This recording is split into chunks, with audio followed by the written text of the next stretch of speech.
خلي بالك، المحن وبتقوي الشخصية، وبتقوي المناعة النفسية، وبتقوي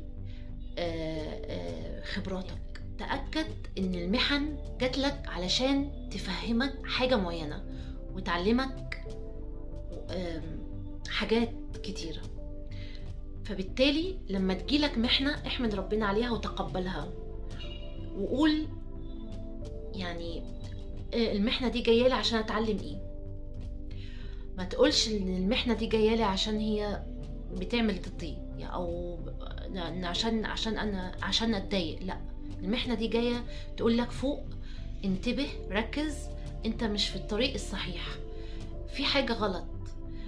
فانت دورك بقى ان انت تفهم انت في ايه غلط، انت مش مظبطه. وده مش هيحصل الا باتصالك بربنا.